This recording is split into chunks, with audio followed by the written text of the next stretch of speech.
the reality is that the moment that they earn that money in dollars, when it's time to get paid out in the local market, you're now relying on traditional financial infrastructure, and now you're pushing that money out into local currency. In many of these markets, local currency can be volatile. So just in the moment that you send the payment to when you receive the payment, you've already lost some purchasing power. One big pain point was really on the interoperability spending. You can send a stablecoin to someone anywhere in the world. It's going to get there in seconds. It's going to cost you fractions of a penny. But to actually use it, it was difficult. We're going to call this money, and we're going to use it like money. And we're going to send it like money. We're going to hold it like money, and we're going to spend it like money.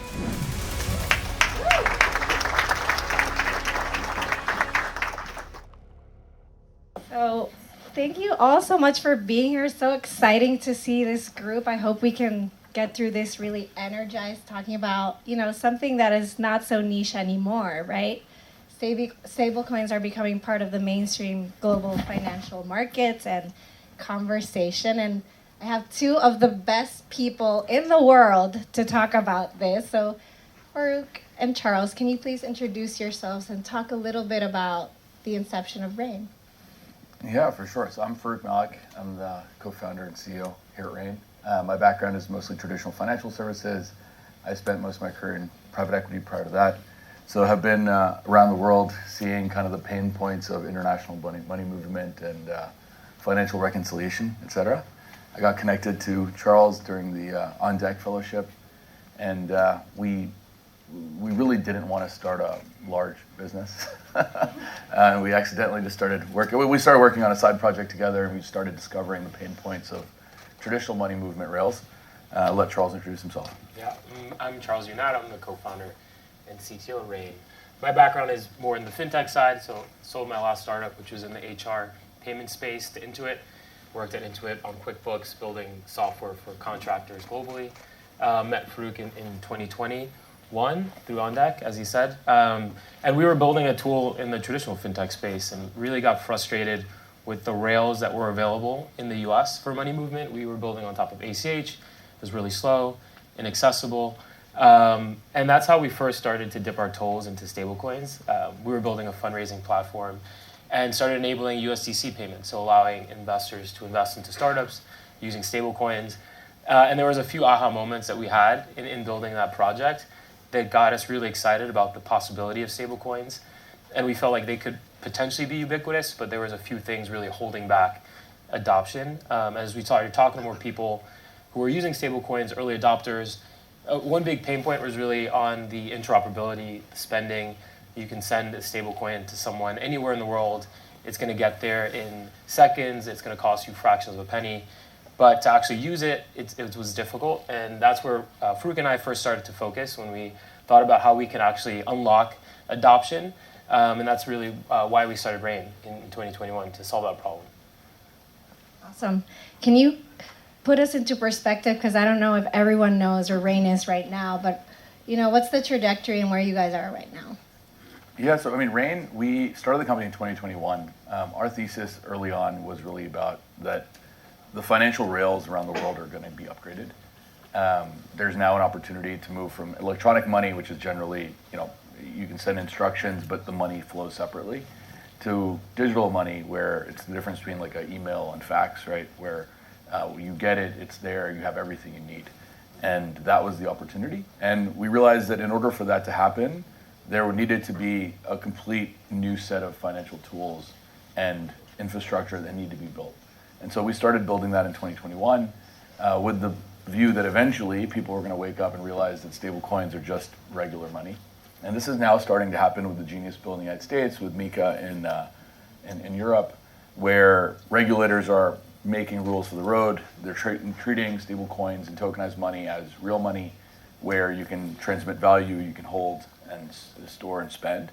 And as that traction has grown around the regulatory space, but also the broader visibility of stablecoins as a replacement or alternative to dollar deposits, or even just general bank accounts effectively, we've also benefited tremendously. So just this year we've 20x'd revenue. We've also similarly 20x'd volume. We are doing several $billion of stablecoin transactions annually today. And we power, every few weeks we're adding several 100,000 net new users to our existing customer portfolio. So things have been growing quite rapidly. We power about 180 global programs. We power them for very large corporates like Western Union, as well as your local two founders working on a new fintech app in Argentina or in Bolivia or any number of markets that our customers are building really interesting solutions. And so that's been sort of the journey from very early in 2021 to now, where we're fortunate enough to have a lot of people that trust us and rely on us. Congratulations, that's a great early start. You talked about a bunch of things that we're gonna get into, but I really wanna start with what's moving stablecoins now. Like, what is the moment in time that we're living, and why is the use of stablecoins so important? So let's start with where we are today and what's driving that surge of interest in stablecoins, and why now? Yeah, I think it took a while, one, to build a lot of the underlying infrastructure to get to where we are today. Like, only recently do we have blockchains that are fast enough, cheap enough to actually do payments.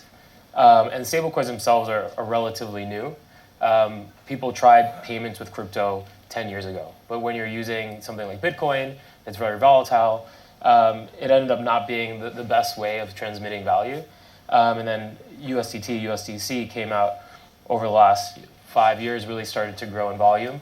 So a combination of one, cheaper blockchain infrastructure, introduction of stablecoins is relatively new.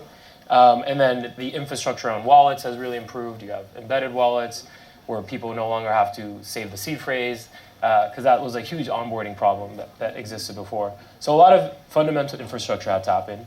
And then a bunch of use cases globally that we're seeing. So in a lot of emerging markets, just access to dollars has been a big boom for stablecoins. If you're in an emerging market where you can't just walk into the bank and open up a dollar bank account, but you can get access to stablecoins, and that's powering remittances, cross-border payments, contractor payments, all these use cases where people want to transact in dollars. The easiest, cheapest, fastest way to do that is with stablecoins now. And with Rain, we provide the infrastructure to be able to do that, whether that's the wallet infrastructure, the on-ramping, the off-ramping, the cards to be able to spend that. Our tooling is designed to give you everything you need to launch a stablecoin program. You mentioned, this having an applicability in a lot of markets where they want access to dollars. Can you give us specific examples of where stablecoins are really making a difference? Obviously, from your experience, you're working in a lot of these markets. So can you give us specific examples?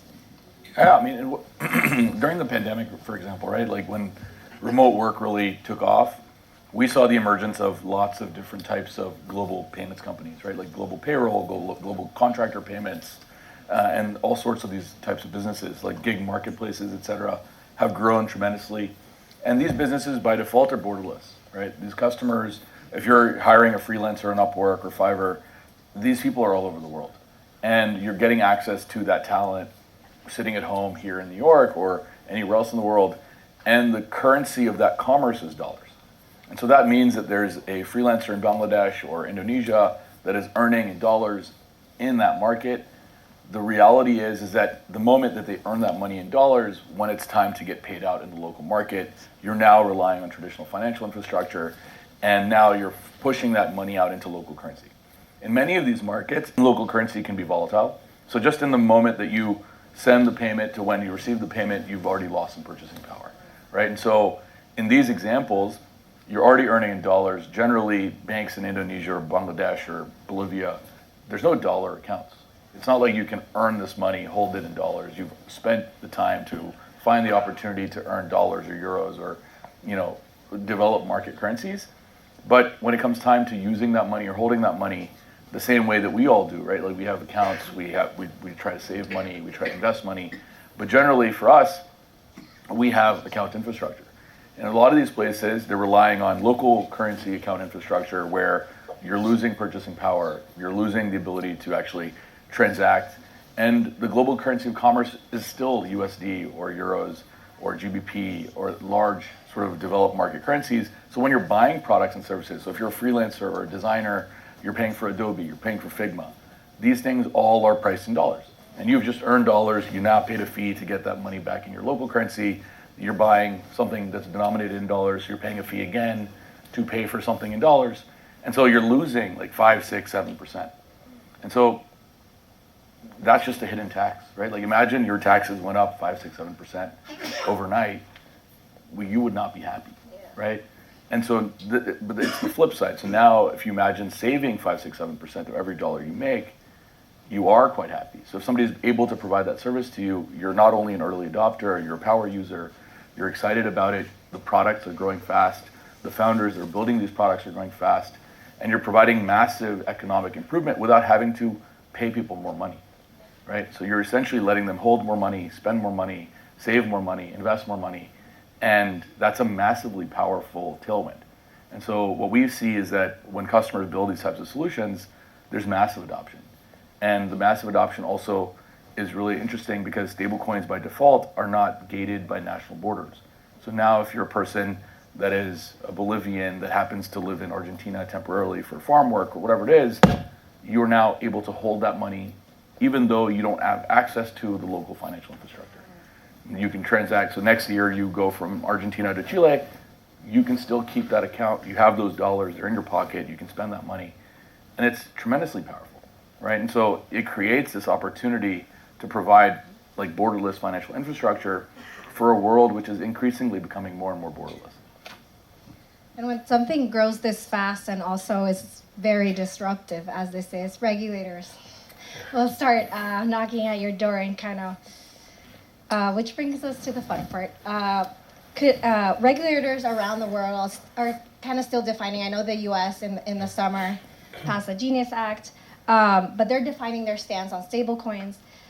How do you view the balance between innovation and this oversight that will be coming more and more in the future? It's great to have like oversight, right? I think rules for the road are important, but I think as we've seen with the internet, as we've seen with mobile phones, technology front runs, like the innovation front runs regulation.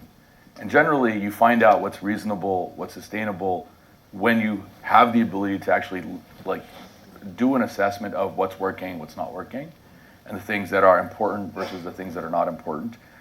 We've seen it time and time again when regulation comes in before adoption comes in, you end up in a position where you can't really do much. And we already see this, we're seeing this play out. There's lots of countries that built digital asset regulation or stablecoin regulation before adoption, right? And those countries are now left behind. Like the United States, for example, didn't build any regulation, but they built viewpoints on what was deemed permissible or unpermissible. And it really stifled a lot of innovation in this industry here, even though the net product that you're selling as a stablecoin industry company effectively is US dollar currency and US dollar currency adoption.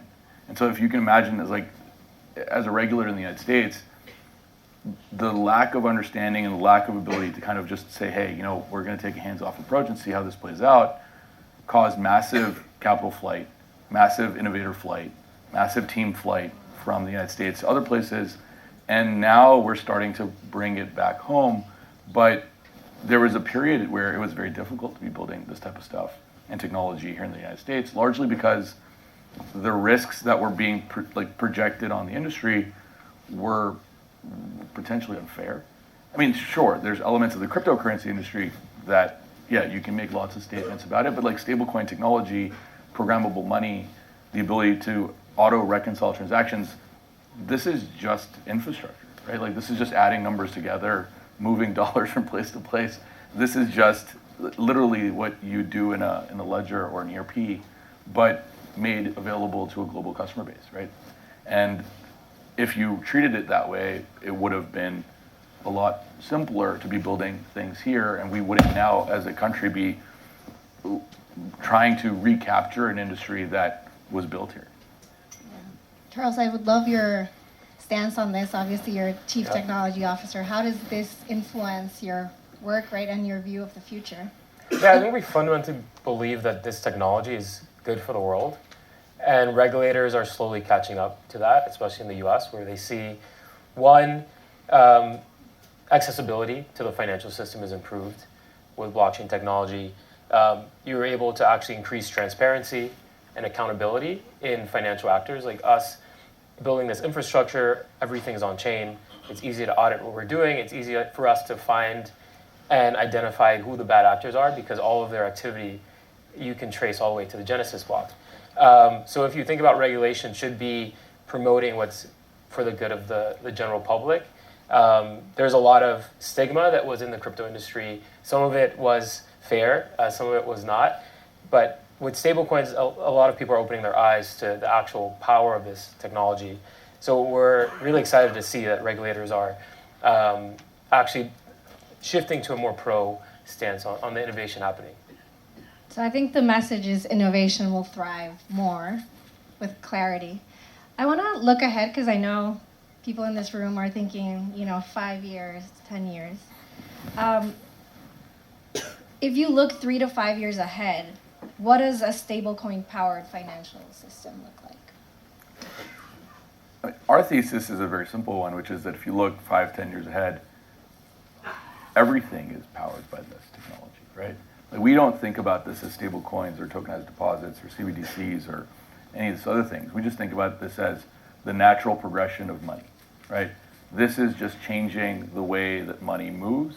It's the same way that, like, if you look at other technology innovations that have happened, people used to call streaming, or like, I'm streaming a movie or I'm going to download a movie or whatever. Now we just call it watching a movie, right? You just turn on your TV and you watch a show. That's what you do. You don't stream a show. You don't download a show. I mean, sure, they can be buffering or whatever, but you're watching the show, right? When we make phone calls on our cell phone, we don't say, hey, I'm making a cell phone call. We're making a phone call, right? And so we think that this is the natural generation of, it's the natural step, the next step of what happens in financial technology. We're going to call this money, and we're going to use it like money, and we're going to send it like money, we're going to hold it like money, and we're going to spend it like money, right?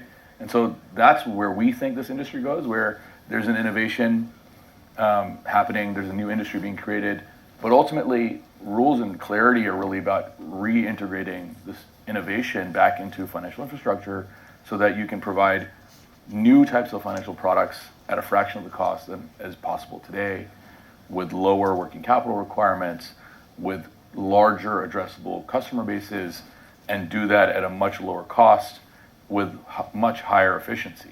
And that's what we see our customers doing. Like, many of our customers are not crypto native. They're not building a crypto product. They're just building a financial services product, and they're building it for traditional users. And the end user doesn't know that it's stablecoins, and they don't need to, right? What they know is that somehow this product that elsewhere cost $500 or $600 costs zero, and the company that's providing it to them is continuing to make money and doesn't need to raise $10 million or $100 million to do that. And that's the economic value, right? The value is that now to build a product to service a billion customers, you don't have to go country by country to build it. You don't have to raise $10 million per market you're entering. And the end result of that is a product that can be developed and shipped faster, and you can raise a lot less money, and you can make a market which normally would not be viable economically. You can make that now viable because the cost of servicing it is lower. Charles, how do you feel about this next chapter of global finance? Yeah, right now, a lot of the work being done in stablecoins is really around this interim period where it's about how do you make it interoperable with the existing rails, like in ACH, Wire in the US, PIX, UPI, all these local payment rails. They'll get a point where we do have that mass adoption. We've reached some sort of critical mass. And it's going to be about how do you actually do crypto native transactions, wallet to wallet, between consumer to consumer or consumer to merchant. So at Rain, we're really looking at what is that going to look like? What does the future look like when everyone actually does have a wallet, does have stablecoins? Because stablecoins is not really the product, it's the enablement technology. And when we look at the TAM of what we're building, it's really any financial product in the world. We feel like we'll eventually be in stablecoin rails. And today is actually interesting. Netflix announced the acquisition of Warner Brothers. So another example of technology eating the world, and the new guard eating the old guard. And I think we'll see that a lot in financial systems, where if banks or traditional fintech companies don't evolve to this new wave and this new paradigm shift, that they'll be left behind. So we also see ourselves as being partners with a lot of these older, more traditional firms and in getting them to make that shift to this new paradigm. I love that. I think maybe something on the audience mind is AI, right? And how does this change or evolve what Rain is doing in the next, let's not say 5 years, because that's too far away, but like 6 months, 1 year, 3 years. What do you think about that? Yeah, I feel like we're in a very lucky position building what we're building and being able to be consumers of AI and all the advancements that are happening. Every few months, a new thing gets announced that makes our business more efficient to run. Whether that's a new compliance tool that comes out that allows our compliance team to be more effective in reviewing KYC or AML alerts, or a new coding agent that comes out that allows our engineering team to push code out 10% faster. So we're in a great position. I think it's hard to be a builder of AI. I know Runway was just here previously, and it's just that industry is moving so fast. But it's great to be a consumer and being able to build a business in a way that is a lot more efficient than has been able to be built before. In a traditional fintech or financial services, you really have to grow people linearly to the amount of impact you're having, the amount of money you're moving, the amount of customers you're having. And with AI, we're actually able to build a much leaner team, be able to impact people around the globe, and not have to grow that team linearly. We can maybe grow it logarithmically because each of the employees we bring on has tools that allow them to be 10x more productive than they typically were able to be. So we're very excited about AI and the ability for it to transform a business like ours. Yeah, and we're also seeing some interesting products being built using our infrastructure now. We have a number of clients that are building agentic payments, and you can build agentic payments better on the blockchain, largely because you can track every dollar that comes in, right? So like the largest challenge with agentic payments has been, okay, how do we figure out whose agent it is, and is this money allowed to be transacting or not allowed to be transacting? And on the blockchain, because you can see the genesis of every token and where it was before it arrived, you can actually build tools to create like know your agent, right, frameworks.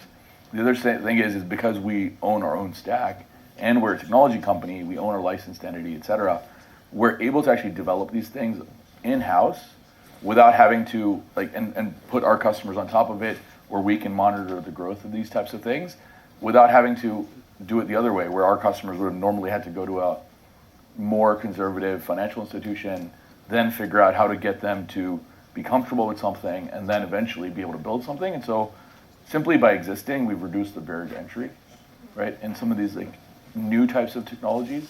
And one of the things that I'm the most excited about is not necessarily what does stablecoin infrastructure enable that we can do today, but what are the things that we haven't even figured out are possible now that money is programmable and you don't need $2 to send or spend $1, right?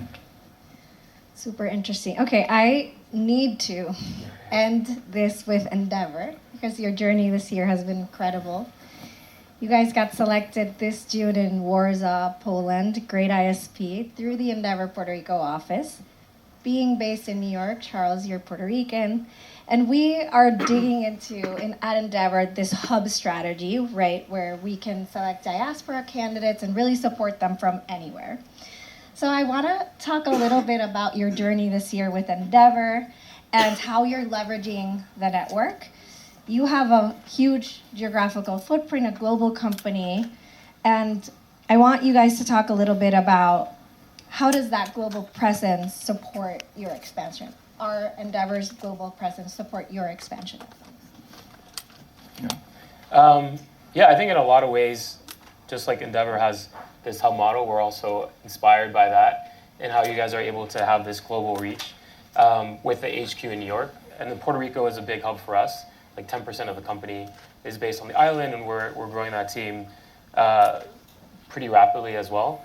And then we're starting to develop hubs around the world, and a lot of those hubs match where Endeavor is at. Like Farooq was in Portugal, I think last month, and got to be connected with the Endeavor Portugal team, made a lot of great connections, met a lot of exciting startups that were in the country And there's been a lot of examples where we've been able to leverage the Endeavor network in new markets that we're looking at, whether that's Brazil or that's Argentina or that's Singapore, where I was a few months ago. Like Endeavor has been really helpful in us getting connected with local players, local startups, and we're really trying to build a global business. And so Endeavor has been a perfect partner for us to be able to expand our leverage based in New York, but really with the aspiration of having a company and a team that is global.